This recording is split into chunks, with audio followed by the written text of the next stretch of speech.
Alors, tiens. Le fameux certificat médical avec lequel je pouvais déposer plainte parce que la loi m'y autorise et que la police nationale du commissariat de Lens a refusé car certainement doivent être solidaires avec l'hôpital Puissant, étant tous deux des institutions de l'État. Donc Lens le 12-06-2023, Monsieur Duostan né le 11-04-1994, qui me dit avoir été agressé ce jour par un tierce. J'ai constaté à l'examen clinique, à l'inspection, une démabration de la face antérieure et de la face postérieure du poignet gauche, ainsi que deux démabrasions cervicales postérieures. Il l'a pas vu parce que j'avais du gel, on l'a su que le lendemain, mais il y avait aussi une griffure au niveau du crâne en plus de la nuque et des poignets.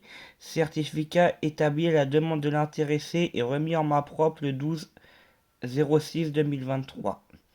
Rémi Candelier, médecin remplacement du docteur de Habreux. Donc je n'ai en aucun cas inventé quoi que ce soit.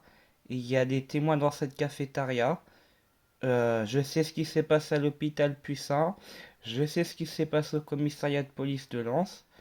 Et ben, je sais ce que les infirmiers m'ont dit. Ils ont pris la défense de ce taré, de ce mongolien de Lionel Mock, du moyen séjour.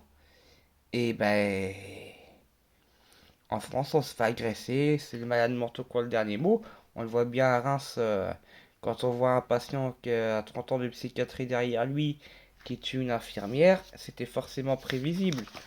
Il n'en était pas à son coup d'essai, comme d'ailleurs mon agresseur à la cafétéria n'en était pas à son coup d'essai non plus. J'ai appris par d'autres patients de Pucin qu'il avait déjà étranglé et griffé d'autres patients à la même cafétéria. La veille, c'est une amie à moi du court séjour qui se fait jeter une chaise en pleine gueule par une autre patiente du court séjour. Au long séjour d'avion, c'est une patiente mineure de 16 ans qui est autorisée à faire des va-et-vient, qui se pendant le service, qui fait des tentatives de suicide. Dans notre propre service, j'ai vu une jeune fille s'étrangler avec un câble de téléphone devant Docteur Vore et devant ce fameux infirmier Mathieu qui n'ont même pas réagi. Il y avait Benjamin, il y avait Anne-Sophie, il y avait Sonia. Personne n'a réagi ce matin-là quand elle s'est étranglée avec son câble de téléphone. J'ai vu Patrick au sol. J'ai vu Noémie être attachée à une chaise roulante. J'ai vu le docteur Vore menacer de m'envoyer ses avocats si je me plaignais de la psychiatrie. J'ai vu le docteur Brie vapoter dans son bureau. En 10 jours dans ce tosto, j'en ai vu. Et j'avais déjà fait des séjours, hein, depuis 2019, j'en ai fait plusieurs. C'est pas la première fois que je vois des choses graves, mais là, celui de 2023, il battait quand même les précédents. Sachez que Jean-Baptiste Pucin a été épinglé par la commission des lieux des privations de liberté en mars 2022 dans la Voie du Nord. Tout ça est vérifiable. Ils ont des antécédents, cet hôpital a des casseroles au cul et ça fait des années et des années que ça dure et ça s'aggrave. On n'est plus en sécurité. Et quand on explique à un médecin être anxieux parce qu'on a été victime d'une agression violente, d'un étranglement à la cafétéria, c'est un signe de notre paranoïa. C'est la maladie qui fait qu'on se sent en insécurité. Ils remettent pas la mauvaise organisation de leur hôpital en cause. Non, c'est toujours la maladie du patient qui fait que. Donc là, j'ai un certificat, je diffamerai, j'aurais jamais fait de certificat médical. C'est que si je l'ai fait, j'ai été à la police, je peux le garantir.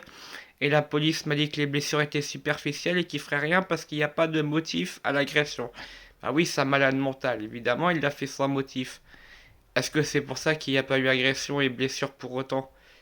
Est-ce que c'est pour ça qu'il faut laisser le moyen et le court séjour se fréquenter à la cafétéria, sachant qu'ils n'ont pas les mêmes pathologies et qu'ils n'ont pas les mêmes degrés de violence? Il faut aussi se poser les bonnes questions. Donc moi j'entends Mathieu dire à Noémie je sais pas quoi mais je vais te la foutre dans la gueule. Je vois Mathieu me parler très très méchamment parce que je voulais pas prendre mon traitement suite à l'agression et suite au refus de dépôt de plainte de la police, me crier dessus, hein, avec sa collègue, mais surtout lui, me crier dessus parce que je voulais pas prendre mon traitement parce que j'étais en état de choc.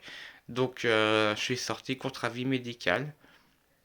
J'ai vu des patients fuguer, des patients. Bon, j'en fais partie, hein. D'ailleurs, moi, j'ai fait une fugue, j'étais en soins libres. On m'a ramené la maréchaussée chez moi. Quatre policiers qui ont ensuite appelé une ambulance privée pour me ramener à Pucin, alors que cette procédure n'avait pas lieu d'être, étant donné que j'étais en soins libres. En novembre, j'ai vu un patient en étrangler un autre. Bon, ça, c'était en novembre 2022. J'ai vu une fille se faire voler sa boîte de tabac en novembre 2022, toujours au court séjour. Donc, d'ailleurs, le patient qui s'était fait étrangler, c'est encore ce fameux Patrick à qui les infirmiers, dont Mathieu, n'ont pas porté secours parce qu'ils préféraient bouffer, quoi, tranquillement. Il faut pas les déranger, il faut rien leur demander aux infirmiers de Pucin. Et ça fait des années que ça dure. Ça fait des années qu'avec le docteur Vor, c'est les menaces. Combien de fois je l'ai vu au téléphone avec des gens leur dire ouais, arrêtez de m'appeler, sinon je vais appeler les flics. Moi, me menace d'appeler ses avocats. Je l'ai vu crier sur un organisme au téléphone. On n'a pas de solution d'avenir pour ce patient-là. Écoutez, changer de service de tutelle et compagnie. Mais le dire vraiment sur un ton très hautain. Donc, Jean-Marc Brouy, dès que t'as un problème, c'est pas l'hôpital qui est mal géré, c'est toujours ta maladie qui fait que.